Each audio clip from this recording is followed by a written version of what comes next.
হয়েছে এবং তাদের সাথে কথা হয়েছে একটি মামলা তার নামেও 4-5 জন রয়েছে। এদেরকে ভিক্টোরিয়া কলেজ মাধ্যমিক শাখায় আধিপত্যকে বিস্তার কেন্দ্র করে দুই গ্রুপের মধ্যে একটি সংঘর্ষ ঘটে, যেখানে দেশীয় অস্ত্রশস্ত্র এবং একজনের হাতে অস্ত্রও দেখা গিয়েছে। এই গল্পে আমরা নিউজ প্রিন্ট মিডিয়ার মাধ্যমেই জানতে পারি। এরপরে আমরা আমাদের গোয়েন্দা নজরদারি বৃদ্ধি করার পর আমরা গতকাল রাতে অভিযান পরিচালনা করি।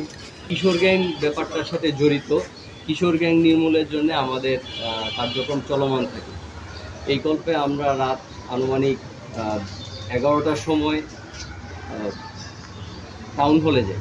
টাউন হলে যাওয়ার পরে মাদক সেবনরত কিছু কিশোর সদস্যকে আমরা ধরি এবং তারা এই ঘটনার সাথে সম্পৃক্ত না থাকলেও এরা কিশোর গ্যাংয়ের সাথে জড়িত বলে আমরা জানতে পারি।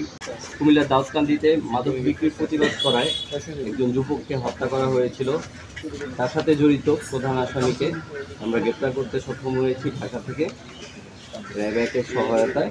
এবং গতকাল একটি ঘটনা ঘটেছে, আপনারা জানেন যে কিছু কুমিল্লা ভিক্টোরিয়া কলেজে নবীনবরণকে কেন্দ্র করে একটি সংঘর্ষের ঘটনা হয়। সেই ঘটনা প্রেক্ষিতে আমরা কিশোর গ্যাংয়ের 8 জন সদস্যকে গ্রেপ্তার করেছি।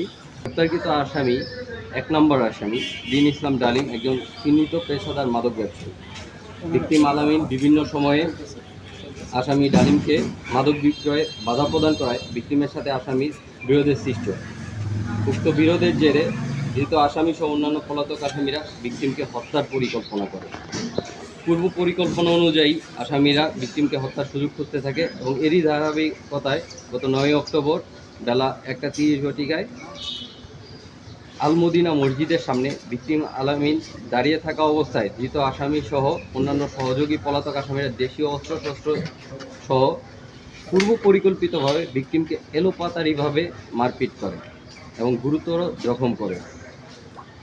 ভিকটিমকে উদ্ধার করে দাউদকান্দি উপজেলা স্বাস্থ্য কমপ্লেক্সে নিয়ে গেলে চিকিৎসক পরীক্ষা নিরীক্ষা করে ভিকটিমকে মৃত ঘোষণা করে।